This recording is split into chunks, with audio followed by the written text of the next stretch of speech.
You turn my mourning into dancing. You turn my mourning into dancing. 'Cause your love changes everything. Your love changes everything. Oh, there's something about your love. Something about your love changes everything in my body. Oh, something about your love. Something about your love changes everything. It changes everything. Something about your love. Something about your love changes everything. It changes everything. Something about your love. Something about your love changes everything. Changes everything. Something about your love. Something about your love changes everything. Something about your love. Something about your love changes everything. Changes everything. Something about your love. Something about your love changes everything. Changes everything. Something about your love. Something about your love changes everything. You turn my mourning into dancing. You turn my mourning into dancing. You turn my mourning into dancing. You turn my mourning into dancing. You turn my mourning into dancing. Something about your love. Something about your love changes everything. Good morning, Rooted Men. Pastor Tom, Firmly Rooted Ministries here at the office. And good to have all of you on board on this very chilly Wednesday morning. Yeah, the heat is turned on and it's climbing, but it is cold. But I guess it's cold everywhere in the United States. Interesting. All right, we're going to be going into the book of Judges. And I guess the devotion today will kind of explain why. Joshua, Judges, right? So Joshua, the Yeshua, the Jesus, the one who brought his people into the promised land, there were assignments given. There was property given. So the 12 tribes knew what their areas were. They were told to get the Canaanite people out of there, to just defeat them and push them out and claim the territory. It's your territory. And as Joshua is getting older and passes away,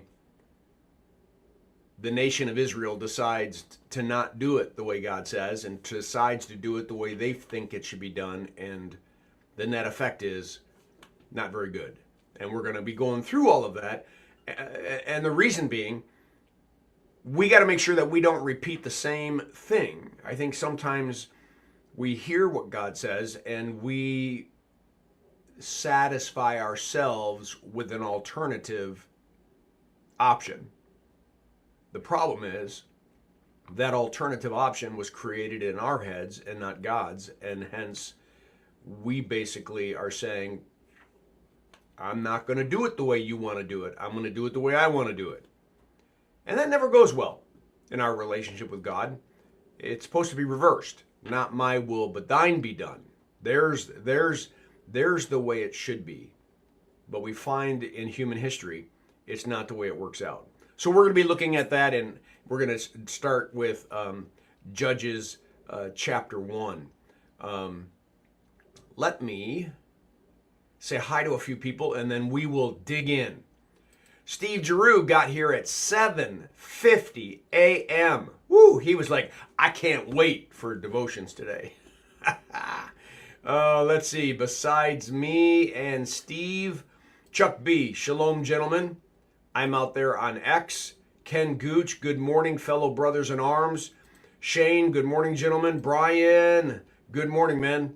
My cousin, Dave Donnelly, good morning. Bert Reggiani, good morning, and continued prayers for your family. Chris Connolly, good morning. And there's quite a few others on board. Great to have all of you. I'm assuming you can see me and hear me because nobody has said otherwise. Let me pull up the text and let's get going. I want to see if any of you can catch the common theme and type it in the responses. All right? So help me out here and see if you can catch it. But Manasseh did not drive out the people of Bethshan and Tanakh and Dor or Ibleam, Megiddo, and their surrounding settlements, for the Canaanites were determined to live in that land. When Israel became strong, they pressed the Canaanites into forced labor, but never drove them out completely. Nor did Ephraim drive out the Canaanites living in Gezer. But the Canaanites continued to live there among them. Neither did Zebulun. These are all tribes of Israel. Neither did Zebulun drive out the Canaanites living in Kitron and Nahalal.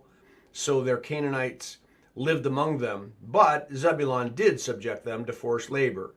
Nor did Asher drive out those living in Ico and Sidon and Alab and Azib and Habelah or Apek and Rahab. The Asherites lived among the Canaanites, inhabitants of the land, because they did not drive them out. Neither did Naphtali drive out those living in Beth Shemesh, Beth Anath. But the Naphtalites too lived among the Canaanites, inhabitants of the land, and those living in Beth Shemesh and Beth Anath became forced laborers for them. The Amorites confined the Danites to the hill country, not allowing them to come down into the plain, and the Amorites were determined also to hold out in Mount Heres, Aijalon, and Shalbim. But when the power of the tribes of Joseph increased, they too were pressed into forced labor. The boundary of the Amorites was from Scorpion Pass to Selah and beyond. And then we're going to end there and go into chapter 2 tomorrow. So let me pull this out. Anybody see the common theme as the writer of the book of Judges is telling us what the tribes of Israel did or decided to do? Anybody? Let's leave. Let me remove that text here. Boom. And by the way, while you're thinking about it and writing a response, Eric is on board. Good morning, Eric. Come on.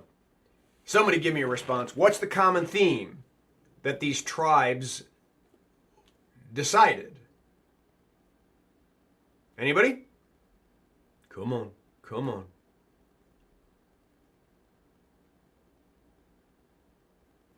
Am I going to get one? All right.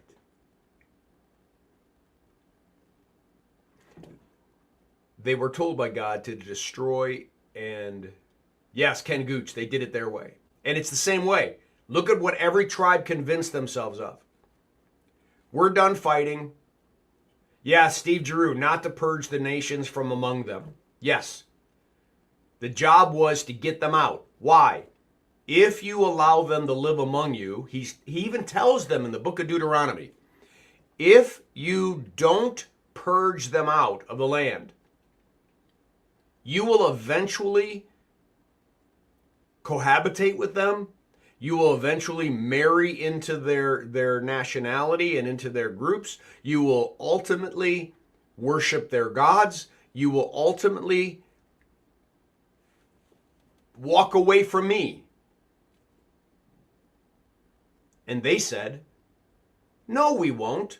We'll do exactly what you want us to do.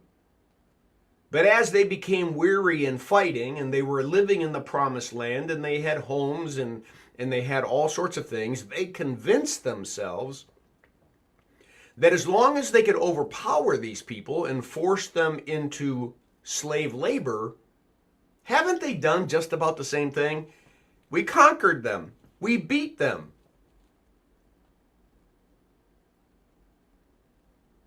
Until Ken Gooch, they gave a crack for the enemy to sneak in. Amen. They decided. Steve Giroux, we didn't know there was going to be a pop quiz. I know, but I decided to try something different. I'm glad you saw it, guys. But look, they decided, and I get it. We've done really well. Joshua gave us all this land and all this property. No, we haven't pressed all the way to the Mediterranean. We haven't pressed all the way into places, but we've conquered them. We've enslaved them. We're forcing them into labor, and they're... Isn't it kind of the same? And you can see the logic, can't you? But what's going to happen is exactly what God said would happen. They would become intrigued with their nationality and with their religion, and they would begin to worship their gods, and they would forget about God himself, and they would also all of a sudden start having problems because these people that they thought they had enslaved became powerful and began to unite with each other, and then they would come in and start attacking different tribes of Israel and creating havoc, and a mess would happen, and all of a sudden they would cry out to God, "Oh, we're sorry," and he would bring a judge, and that judge would save them, and only they would return back to what they were doing again and again. The book of Judges. You read it and say, they never learned. I wonder if God would say that about the 21st century church in America. I keep telling you what it's supposed to be like, Jesus says, but you all decide to do it the way you want to do it. You all decide that you're going to take that but not take that part. You're going to do that but not do that. Okay. But what's going to happen is you're going to get corrupted by the very things that you think you're controlling. You're going to get corrupted by the king of this world and the kingdom of this world and the lies of this world. You're going to get corrupted by them. And they're going to draw you away from me because he comes to steal, kill, and destroy. But you don't believe it. And so you won't fight him. You won't destroy him. You're dancing with the devil instead of crushing him. Oh, we can handle it, God. We can handle it. We understand. We know your truth. We know you. Until we don't. Until we don't. And the rug gets pulled out. We're going to look at the book of Judges. And I hope it drives us insane. As to how do they keep doing this to themselves? They don't learn the first time, the second time, the third time, and on and on and on. They don't learn. And ultimately, hundreds of years from now, the nation's going to get destroyed. All because they didn't do what God said. Which takes me back to the sermon series on the red letters and takes me back to the question of Jesus that I dislike the most. Why do you call me Lord, Lord, and don't do what I say? Man, it just plagues me. It just... I don't know. As you all know, I can't get the verse out of my head. Why do you call me Lord, Lord, and don't do what I say? Whew.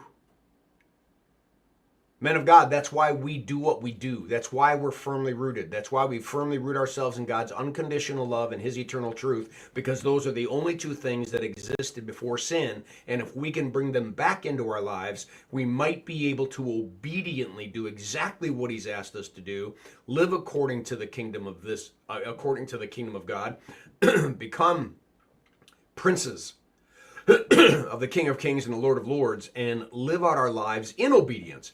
And by doing so, we not only crush the enemy, but we live in the harmony of the kingdom, the peace of the kingdom, the certainty of the kingdom that Satan wants to rob us of.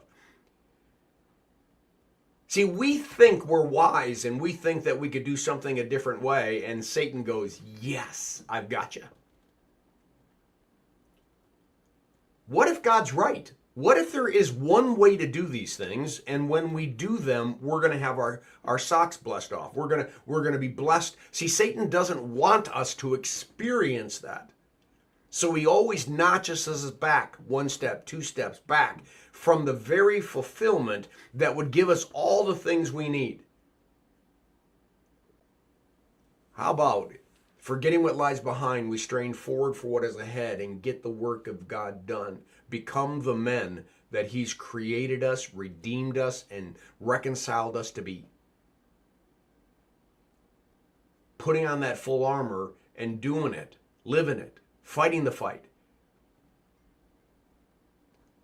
I want firmly rooted men to be able to say within their conscience, to the best of our ability, we're saying, thy will be done, not mine.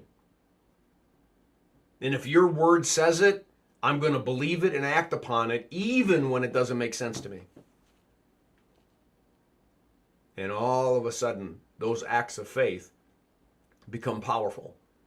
And it's why we do these things together, men. We got to do this. Satan likes isolation. He likes us alone, and we need to be united.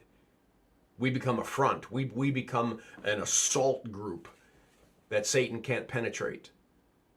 He can't be around unconditional love and truth. And men, we need to embrace both of those then, so we can be warriors. And I'll leave it at that. Sorry about the pop quiz. I hope that this service or this devotion was a blessing to you. Have a great day. Make it a firmly rooted day, and may someone see Jesus in us today. Peace.